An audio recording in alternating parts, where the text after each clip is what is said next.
Hello, we are Hokubei Budogu Kendo Shop in North America. Hi my Kendo friends. So today I have 3 new shinais to assemble.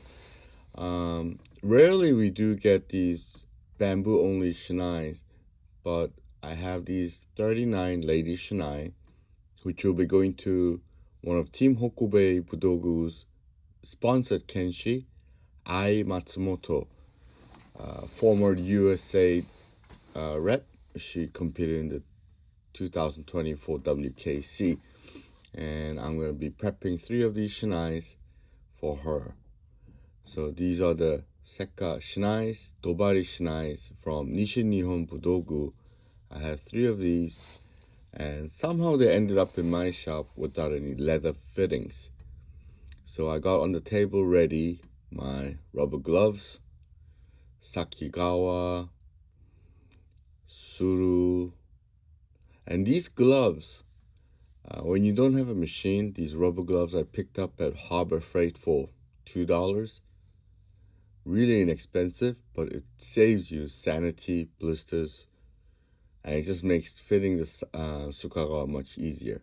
Here's a sakigawa, sakigomu, and sukagawa, suru, and nakayui.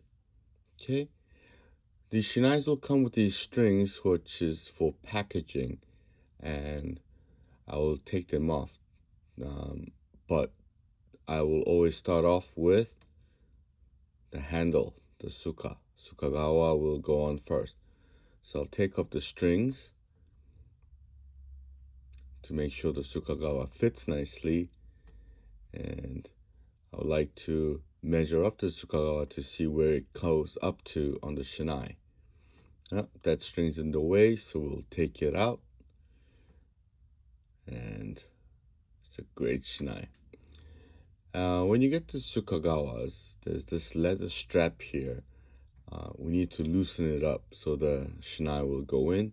Just gently tug, stretch it out, give the opening a bigger hole to fit the shinai through, and then put the sukagawa over the tip of the butt of the handle and just feed it in as much as you can, and make sure it's all lined. The threading, the stitches are lined up, and just gently tug, and when it's new, these things are pretty tight, and it requires some brute force to get it in.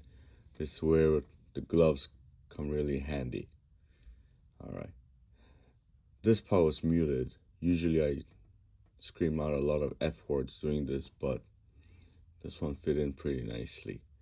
I did order a sukagawa fitting machine because I'm doing more of these, but until that comes, gloves will do. And for those of you doing this at home, you're probably not going to have a machine.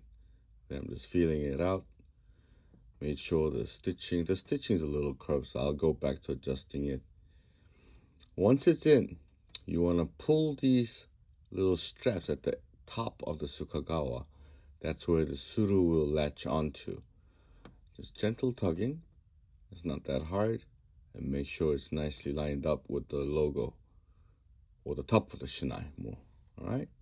Fitting the sakigawa and the suru. I do have a video about this. The knot, we don't do this often, so I didn't see many videos out there, so I made a video. But that's how you just thread it through the hole, and one side's gonna be long, one side's gonna be short, but you just put it in.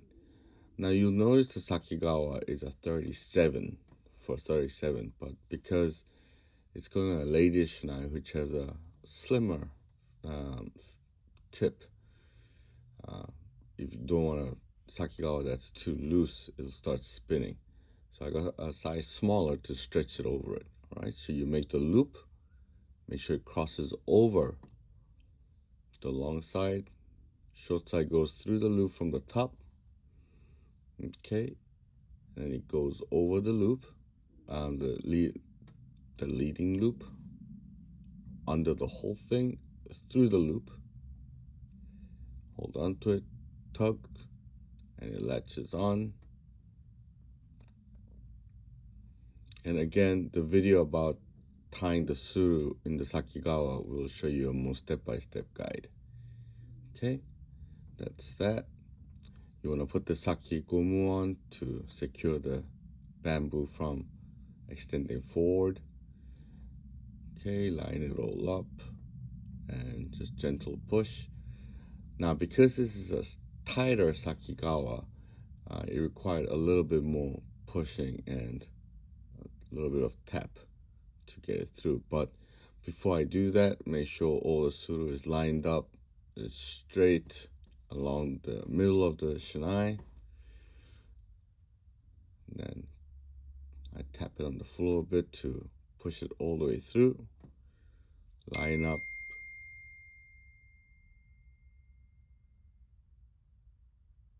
The suru all the way through. Make sure it'll come down the middle. And of course I have a text message while I'm making this video recording. But oh well. Alright, before I start tying the suru to the sukagawa, you have to feed in the nakayui and so that it's in there. You don't want to untie everything later when you forget. And just push it all the way through. Don't tie the nakagawa just yet. Leave it hanging.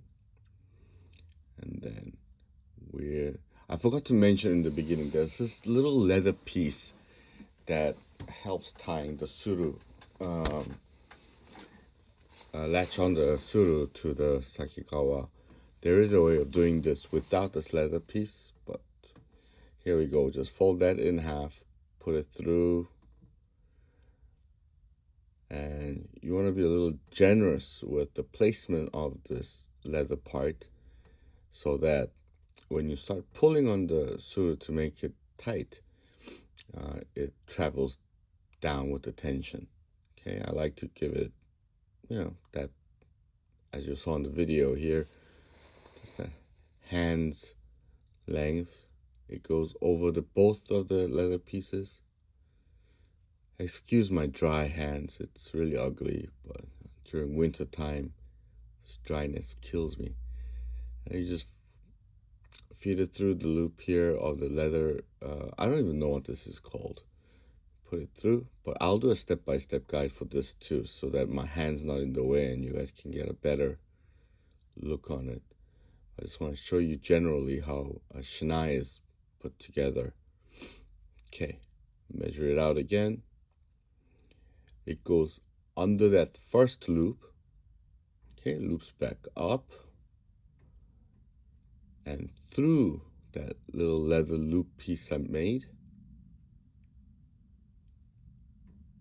Okay, always just being attentive of the distance. Give it a pull. Make sure everything is tight.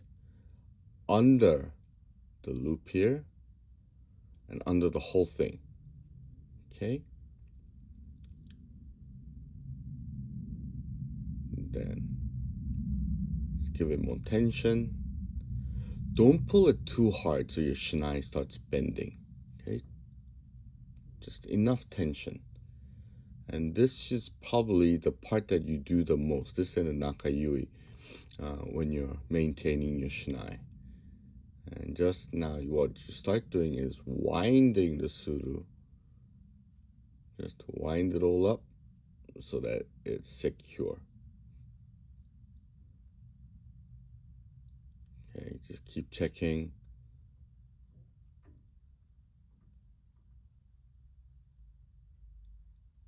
And every pull, make sure the tension is there. Sometimes I like to stick in a suba under the string so I have space and I don't have to keep on lifting the suru to make room for the winding. But it worked today. So I'll keep doing that. And while I do that, I'm still pretty new to this whole YouTube scene, and speaking to the camera and on a voice recorder is awkward. Excuse me. Hopefully I'll start improving on that. All right, when this winding is done, I push back a little, make some space, feed it through to create a knot. I don't want to create such a tight knot that later on it's a hassle to take off. And once it's tied and taut, I'll tuck it in under that loop of the sukagawa. Yes, sometimes I cut it off to tidy it up, but I noticed then the suru just keeps getting shorter and harder. Okay.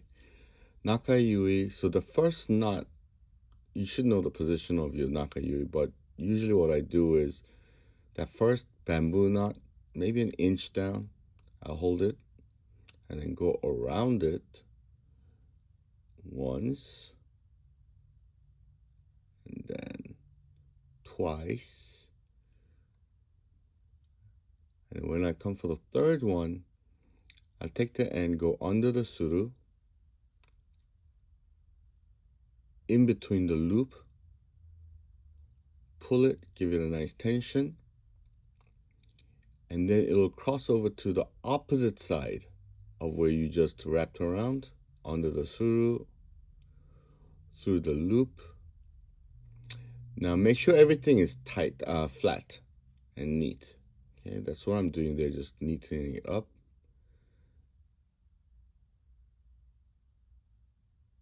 Just pull it through again, nice and tight. Go to the opposite end, go under the suru,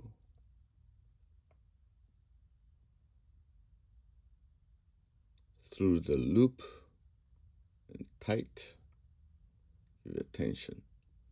All right, just make sure everything's nice and tight. And the long piece will be cutting it off shortly, even that. All right, just doing my last checkup before I do any cutting. Everything's nice and secure. Scissors, snip. And then snip that part too.